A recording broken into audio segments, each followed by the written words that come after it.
On se retrouve sur ce nouveau podcast Speed Théâtre en direct du Festival d'Avignon. Et nous recevons aujourd'hui Fanny Cattel et Jean-François Noël. Alors en quatrième, on disait ça souvent, très souvent. Jean-François Noël. Non, c'est Jean-Noël. Jean-Noël Françoise. Ouais. C'est peu commun. Bon, c'est ma faute, voilà. On va reprendre. C'est ma faute.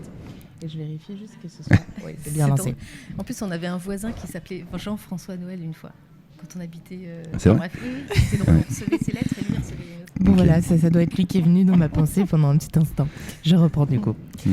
On se retrouve sur ce nouveau podcast Speed Théâtre en direct du Festival d'Avignon et nous recevons aujourd'hui Fanny Cattel et Jean-Noël Françoise qui viennent nous parler de leur spectacle Larmes de crocodile. Bonjour. Bonjour. Bonjour. Comment ça va ? Très bien. Ouais, et toi ? Ça va très bien aussi, je vous remercie. Je suis ravie de vous avoir avec moi pour parler de ce spectacle. Alors vous êtes auteur, metteur en scène, comédien pour ce spectacle, donc vous avez vraiment toutes les cartes finalement, tous les rôles. De quoi nous parle ce spectacle ? Alors, Larmes de crocodile, c'est un spectacle qui revisite l'histoire de l'homme, de la femme et de leurs relations. On va dire à l'aune des questions de genre. Voilà, c'est le premier homme et la première femme de l'histoire de l'humanité qui se rencontrent. On est vraiment reparti du début, qui se rencontrent et qui vont retraverser toute l'histoire de l'humanité. En dialoguant, en revivant des scènes et en essayant de faire un petit peu autrement. Voilà, c'est ça, non ? Oui, c'est ça. Moi, là, j'ai rien à dire. C'était une parfaite synthèse. Oui. Vas-y, oui, dis-moi. Et comment est né ce spectacle ? Qu'est-ce qu'il a Alors fait vas-y, c'est toi, parce que c'est toi qui as la genèse aussi de ce projet. Donc je vais faire le deuxième journaliste en fait. Donc c'est un spectacle un peu féministe en fait. Vas-y, à toi. Eh comment c'est arrivé ? On voulait partir déjà vraiment au tout départ sur complètement autre chose et avec plein de gens au plateau. Et nos partenaires nous ont dit ce serait bien dans l'état actuel des choses de faire une petite forme, genre carte de visite avec vous deux au plateau. Pas trop cher quoi. Pas trop cher. Donc on était un peu, on hurlait, on disait censure. Et finalement, on s'est retrouvés tous les deux. Je venais de lire King Kong Theory de Virginie Despentes. D'accord. Et c'est de là que c'est parti. Parce que dans King Kong Theory, en fait, donc c'était en 2017, donc ça remonte un petit peu. Dans King Kong Theory, il y a un passage où elle parle de la masculinité, de qu'est-ce que ça veut dire au juste, être un homme, un vrai. Ça veut dire taire sa sensibilité, avoir honte de sa délicatesse, savoir se battre, même si on est faible. Toutes ces choses-là. Et ce passage m'avait vraiment beaucoup, beaucoup marqué à l'époque, parce que même si peut-être je ne me disais pas féministe, je me dirais plus féministe aujourd'hui qu'en 2017. Mais en tout cas, j'avais une vision, on va dire, quand même assez féministe du monde, de par mon éducation. Mais je n'avais jamais pensé que le féminisme pouvait être aussi un endroit du masculin. Et ce regard-là m'avait vraiment marqué. Et je me suis dit, tiens, ce serait intéressant quand même de faire un spectacle qui interroge comme ça nos assignations à la féminité et à la masculinité et réinterroger toutes ces questions-là autour de Et je me souviens quand tu m'avais fait lire le petit extrait qui commence par mais qu'est-ce que c'est donc qu'être un homme, tout ça, j'étais tombé amoureux de ces deux pages là. Elles m'ont incroyablement parlé. Et puis la résolution où elle tire vers la chose politique, très politique, où le rapport entre l'homme-femme et par le prisme du patriarcat qui va jusqu'à à la critique du monde capitaliste et du monde en guerre, etc. Enfin, il y avait du coup, je suis tombé d'accord avec ce projet. Parce que c'est vrai que toi, tu avais ton chemin sur les idées féministes et ça, et puis ce texte nous a rapprochés et puis a créé le mouvement vers allez, on y va, on va essayer d'aborder tout ça, tous les deux. C'est vrai que c'est vraiment quelque chose qui est complètement d'actualité et c'est vrai aussi à quel point finalement la façon de concevoir qu'est-ce qu'un homme, qu'est-ce qu'une femme, selon le point de vue qu'on va adopter, il y a vraiment une relation aussi dans la politique et dans la manière dont le pays est guidé dans ses idées et dans son économie même, jusque-là, c'est vraiment teinté par la façon dont on perçoit le monde, forcément. Et aujourd'hui, certains disent qu'il y a comme une bascule qui se fait du fait que les femmes réclament d'avoir une place plus importante sur beaucoup de points, à juste titre. Mais certains hommes ont peur de cela, ont l'impression qu'on va leur enlever quelque chose, qu'ils vont perdre leur place ou perdre ce rôle qu'ils se donnent, alors que non, pas du tout, ça ne vient pas du tout remettre en question. Mais c'est vrai que ce sont des questions qui sont complètement d'actualité et qui sont à l'aube de beaucoup de peur chez des hommes comme des femmes. Donc c'est intéressant de venir questionner cela et en tout cas d'avoir créé un spectacle à la suite de ces questions qu'on est amené à se poser. Et comment ça a émergé du coup entre le moment où tu as lu ce bouquin, où cette idée est venue en tête et le fait d'en faire un spectacle, quelle a été la ligne directrice, comment vous avez été amené à vous dire bon, alors on va faire ça? Parce que c'est la question du choix au bout d'un moment. Pas évident. Eh ben, c'est venu assez tranquillement et naturellement en fait. Je dirais, très vite, on s'est dit, on va être tous les deux au plateau. Donc, on a fait venir une comédienne en regard extérieur, une personne qu'on connaît bien, qui s'appelle Clarisse Texier, et qui a été vraiment notre partenaire de création de ce spectacle-là. Ça s'est vraiment créé tous les trois, et plus avec quand même aussi toute la partie technique. Voilà, mais après alors nous, c'est notre deuxième spectacle de la compagnie. D'accord, c'est ce que j'allais vous demander. Voilà. Est-ce que vous connaissiez déjà comment est-ce que on se connaissait déjà. On avait monté la compagnie pour faire des spectacles ensemble. On voulait faire du théâtre très musical. Jean-Noël est musicien, moi je suis comédienne. Et au départ, c'était ça. C'était une envie de faire du théâtre qui soit musical, sonore, où le son a une place importante dans la partition théâtrale, dans la dramaturgie. Forme, en fait. Voilà. Et donc le premier spectacle qu'on a fait, il n'y avait pas très peu de texte. C'était vraiment que de l'image et du son. Et alors ce spectacle-là, Larmes de crocodile, je ne sais pas pourquoi on s'est mis à parler, alors qu'on s'était dit on va faire des spectacles avec que du son. Et là on s'est mis à parler. Donc on parle beaucoup dans ce spectacle-là. Et en fait, ça s'est fait assez naturellement, quoi. On a fait des impros. À partir des impros au plateau, on écrivait, on réécrivait, on filmait, on se regardait, on retravaillait les choses. L'écriture s'est faite assez naturellement entre nous, et puis avec Clarisse qui nous regardait. Et puis des fois avec des grands débats avec tout l'ensemble de l'équipe sur certains points précis, sur des scènes précisément, des thématiques qu'on voulait aborder qui n'étaient pas toujours simples. C'était pas toujours évident aussi de trouver l'endroit de la résolution théâtrale où on voulait dire des choses mais sans être didactique, parce que je trouve que pour faire un bon spectacle de théâtre, si c'est trop didactique et que les spectateurs ont l'impression d'être à l'école, c'est pas marrant.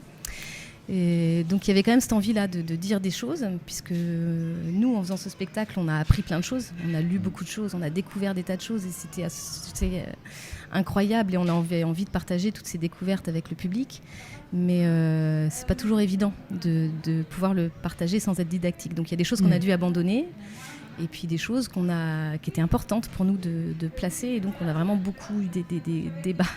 Vous avez conservé ce qui vous semblait l'essentiel ? Ouais. Oui, ouais. Et vous disiez avoir appris beaucoup de choses justement dans ce processus. Quelles sont les choses qui ont été les plus marquantes pour chacun d'entre vous ? Peut-être que ce ne sont pas les mêmes. Non, vas-y, commence. Merci, j'ai pas le temps de réfléchir. Il se mouille pas trop. Non, c'est sûr. Non, mais j'ai des petites pépites en tête, mais en même temps, je sais pas s'il faut les dire parce que ce serait révéler des trucs, des petites pépites. Faut pas spoiler non plus. Ouais, voilà, c'est ça pour le public. Alors après, des fois, il faut quand même dire des choses un peu pour donner envie, mais... Alors si la réponse est par exemple comme comme une réponse, peut-être que ça peut être le fait de révéler quelle est la question qui vient à mener à cette réponse ou quelle est la piste qui nous guide sur ce qui est donné dans le spectacle. Et du coup, par rapport à ça, on s'est questionné sur l'étymologie du mot phallus et c'est très intéressant. De voir tout ce que ça évoque d'aller derrière, creuser dans l'étymologie du mot phallus. Parce que phallus, tu sais que ça vient du latin fascinus, qui veut dire fascinant. Ouais, je sais, ouais. Et du coup, moi, inconsciemment, j'étais assez d'accord avec l'étymologie. Oui. Ouais. Et puis en fait, non, parce que du coup, on peut pas dire la suite. Voilà. Parce que 3 petits points. Et du coup, on va dire aux auditeurs de tout simplement venir voir le spectacle s'ils ont envie de connaître la suite de cet échange. Et rappelons-le, si bien sûr nos auditeurs ne savent pas quand et où vous voir, ce spectacle se joue jusqu'au 21 juillet, tous les jours à 13h25 au Théâtre Avignon, avec une relâche le 11. Une relâche le... Non, c'est le théâtre 11, on joue à 13h25 et le relâche c'est tous les lundis. Tous les lundis, tout voilà. simplement. C'est plus clair. Donc on a parlé de quoi parle ce spectacle, de comment est-ce qu'il est né, mais à quel public il s'adresse ? Alors c'est public adulte et adolescent à partir de 15 ans. Et on précise bien 15 ans, c'est-à-dire lycéen en fait, lycéenne, parce que au départ on s'était dit tiens, ça peut être ouvert même aux collégiens, 14 ans, voilà. Et en fait on s'est rendu compte en le jouant que, en tout cas les collégiens qui venaient avec leur classe, donc dans un cadre particulier scolaire, c'était un peu compliqué. Voilà, qu'ils n'avaient pas bien toutes les références et qu'ils n'avaient pas encore la maturité pour bien piger un peu tout, quoi. Voilà. Et en fait, c'est bête, hein, mais entre 14 ans en troisième et puis 15 ans en seconde, il y a déjà beaucoup de choses qui ont changé dans la tête des jeunes à cet âge-là. Bien sûr, c'est une période qui est tellement... mouvante à cet âge-là, beaucoup de premières expériences, beaucoup de prise de conscience sur un tas de sujets. Donc c'est sûr, quand il y a beaucoup de choses qui se jouent à ce moment-là, il faut avoir le recul et la maturité nécessaires pour savoir recevoir le message et recevoir toutes ces choses qui sont riches de questionnements de la bonne manière. Tout à fait. Finalement, vous diriez que qu'est-ce que vous souhaitez transmettre véritablement comme message au travers de ce spectacle ? Sans spoiler. C'est un exercice difficile peut-être.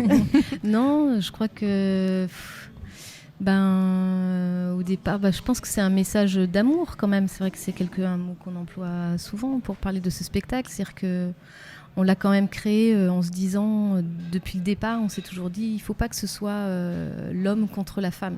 On n'est pas là pour se rendre des comptes l'un à l'autre. L'idée c'était l'un de l'autre. Un petit peu, il y en a un peu, mais l'idée générale c'était quand même de se dire on va remonter aux origines, c'était vraiment ça, pour essayer de comprendre comment on en est arrivé là aujourd'hui dans les rapports entre nous, ou entre sexe masculin et féminin, et puis dans ces schémas très normés, très binaires, les hommes d'un côté, les femmes de l'autre, comment on en est arrivé là. Donc en remontant, on s'est dit aussi, en fait, toute cette histoire-là, malgré tout, même si l'homme a pris le dessus et tout ça, c'est quand même une histoire qui s'est construite ensemble. Donc on avait envie de garder cette idée-là, que c'était donc ces personnages-là, puisque c'est les premiers dans notre spectacle, ils sont naïfs comme des enfants, donc une espèce de naïveté assumée, mais comme c'est aussi les derniers, puisqu'on va jusqu'à la fin de l'humanité, ils sont aussi complètement omniscients. Donc ça donne des personnages qui ont une grande liberté en fait, d'expression, de parole, de pouvoir changer les choses, de les découvrir et de pouvoir les changer en même temps. Donc ça, c'est assez chouette. Et ouais, c'est un message d'amour qu'on voulait donner, que en fait, on peut continuer à s'aimer malgré tous les différends qu'on a pu avoir dans l'histoire de l'humanité et tout ce qu'on aurait à se reprocher, ou en tout cas tout ce que les femmes ont à reprocher aux hommes, oui, on peut continuer à s'aimer quand même. Et que pour les hommes qui pensent que, comme tu disais tout à l'heure, qu'on leur prend tout, qu'ils n'auront plus de place, non, je pense que plus on partage et plus on a, en fait. Tout à fait, c'est bien dit. Pour la question raciale aussi. Oui, parce qu'on est en fait le message aussi, je sais pas comment on l'a appelé, c'est on a essayé de dans la douceur. On n'a pas parlé aussi. Il y a beaucoup de dessins et beaucoup de musique. C'est pour arrondir les angles, mais c'est pas péjoratif. En fait, c'est pour amener tout le monde un peu vers le chemin. Ce qu'on veut dire aussi, c'est essayer. C'est un petit parcours c'est pas très français, mais de décentraliser, se décentraliser un petit peu en fait, parce que nous en fait on est un couple on représente un couple hétérosexuel, donc ce qu'on appelle hétéronormé, blanc. Et nous on s'est beaucoup aussi interrogé par rapport à ça. Et en fait cette norme, on est à l'intérieur d'une norme et on est né comme ça, mais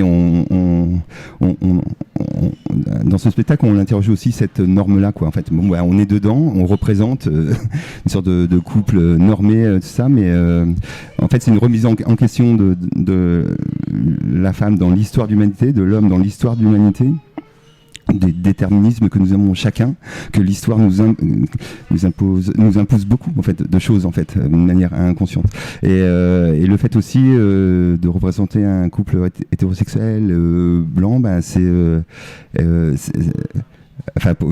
nous ça nous questionne aussi beaucoup en fait, et du coup voilà, c'est essayer de se décentraliser dans le sens où s'ils ont jeté aussi un regard extérieur à cette norme-là, cette norme qui on est dedans en fait, et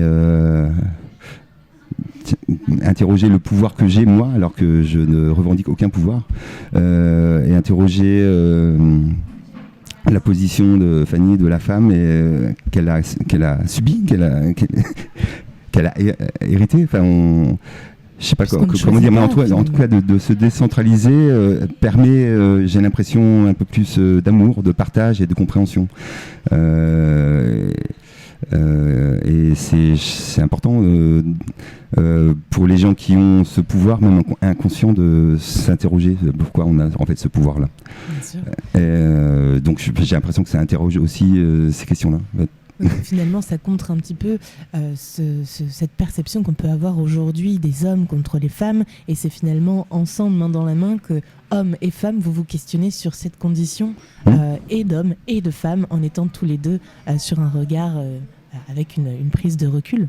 C'est beau, c'est dire finalement on est ensemble et on œuvre ensemble l'un avec l'autre et non pas l'un contre l'autre, et de questionner toutes ces injonctions et tout ce qu'on appelle la norme, qui au final n'a rien d'une norme mais plus d'une majorité qui fonctionne en ce sens depuis tellement longtemps sans vraiment savoir pourquoi. Ça me fait penser à une petite anecdote, alors ça n'a rien à voir avec le sujet de l'homme et la femme, mais c'est une anecdote d'une famille dans lesquels un petit-fils questionnait lors d'un dîner de famille un dimanche, pourquoi nous dans notre famille on coupe toujours les entames du rôti, je comprends pas, c'est de la viande qui est perdue. Et puis alors du coup il pose cette question à sa grand-mère qui dit je sais pas.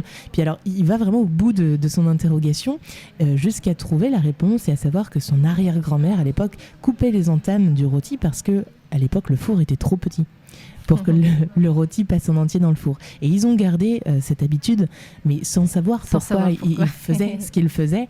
Et en allant au bout de la chose, en allant se questionner sur pourquoi on fait comme ça, pourquoi c'est devenu finalement une norme dans la famille que de couper les entames du rôti, alors que c'est dommage, il s'est aperçu qu'il y avait une raison qui était bien valable à l'époque, qui ne l'était plus aujourd'hui, et que du coup ça ne justifiait plus d'agir en ce sens. Donc ça me fait vraiment penser à ça. Alors là on parle d'un rôti, mais on parlait de l'émergence de l'histoire de l'homme et de la femme, mais finalement on peut très bien dupliquer un petit peu ce modèle, et c'est vrai qu'on peut se demander aujourd'hui pourquoi est-ce que il reste des normes, en quoi elles sont justifiables, en quoi elles sont utiles, et si finalement beaucoup de gens ne vivent pas de manière alignée avec ces normes, est-ce qu'il ne serait pas temps de les questionner, de les remettre en question, peut-être de les changer.